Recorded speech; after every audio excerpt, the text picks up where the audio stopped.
కార్డులే ఇవ్వలేదు, రేషన్ కార్డులు జత చేయమంటారు. చాలా మందికి గత 10 సంవత్సరాలుగా బీఆర్ఎస్ పార్టీ దుర్మార్గంగా రేషన్ కార్డులు ఇవ్వలేదనే విషయం అందరికీ తెలుసు. తెలిసిన తర్వాత మీరు రేషన్ కార్డులు ఏ రకంగా అడుగుతున్నారో నాకైతే అర్థం కావడం లేదు. అనేక విషయాలు జైలుకు పోయిన వాళ్ళు ఎఫ్ఐఆర్ కాపీ పెట్టాలి. ఎఫ్ఐఆర్ కాపీ హోమ్ మినిస్టర్ని అడిగితే కంప్యూటర్లో ఉంటాయి. అన్ని రకాల తెలంగాణ ఉద్యోగులు ఎవరెవరు జైలుకి వెళ్ళిరో మళ్ళీ దరఖాస్తులు ఎందుకు పెట్టుకోవాలని అడుగుతా ఉన్నా.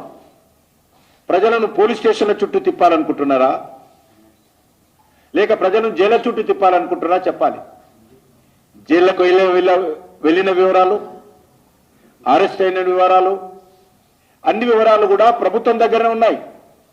నిజంగా మీకు చిత్తశుద్ధి ఉంటే హోమ్ మినిస్ట్రీ నుంచి లేకపోతే డీజీపీ ఆఫీస్ నుంచి కంప్యూటర్ ద్వారా తెప్పించుకోవచ్చు. అయినప్పటికీ కూడా మరి ఈరోజు అవసరమని అడుగుతా ఉన్నాను.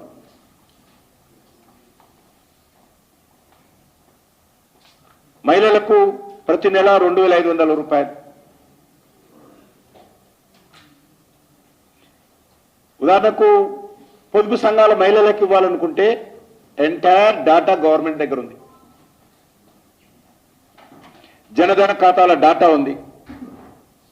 మళ్ళీ ఈరోజు మహిళలను ఎవరికి ఇస్తారు, ఏ స్థాయి వాళ్ళకి ఇస్తారు, దారిద్ర్య రేఖకు దిగునున్నటువంటి మహిళలకు ఇస్తారా, అందరు మహిళలకు ఇస్తారా, అదేమి చెప్పకుండా దరఖాస్తుల పేరుతో కాలయాపన ఎందుకని అడుగుతా ఉన్నాను.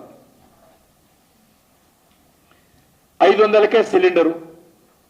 దీని డాటా కూడా రాష్ట్ర పౌర సరఫరాల శాఖ సివిల్ సప్లైస్ దగ్గర టోటల్ డాటా ఉంది. మళ్ళీ ఇది ఏ రకంగా అందులో రేషన్ కార్డులు ఉన్నటువంటి వాళ్ళ డాటా సపరేట్ ఉంటుంది.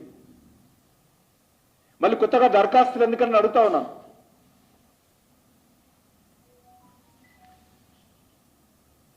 రైతు భరోసా రైతులకు, కౌలు రైతులకు ఎకరానికి 15,000 రూపాయలు. దీనికి మళ్ళీ దరఖాస్తులు ఎందుకు అడుగుతా ఉన్నాను. కేంద్ర ప్రభుత్వం ఇప్పటికే ప్రధానమంత్రి కిసాన్ సమ్మాన్ నిధి కింద ప్రతి సంవత్సరం 6,000 రూపాయలు ఇస్తా ఉంది. ఆ డాటా ఉంది. పోనీ రాష్ట్ర ప్రభుత్వం ఇప్పటికే అమలు చేస్తున్నటువంటి రైతు బంధు ఉంది. దాని ఎంటైర్ డాటా రాష్ట్ర ప్రభుత్వం దగ్గర ఉంది. మళ్ళీ కొత్తగా రైతులందరూ మీ ఆఫీసుల చుట్టూ మీ ఫోటోలు పట్టుకొని ఎందుకు తిరగాలని అడుగుతా ఉన్నాను. మీకు సిన్సియారిటీ ఉందని అడుగుతా ఉన్నాను. లేక వచ్చే పార్లమెంట్ ఎన్నికల వరకు ప్రజలను మభ్యపెట్టే విధంగా, కాలయాపన చేసే విధంగా చేసే కార్యక్రమంగానే అనిపిస్తుంది తప్ప entire data for all the schemes state government దగ్గర ఉంది.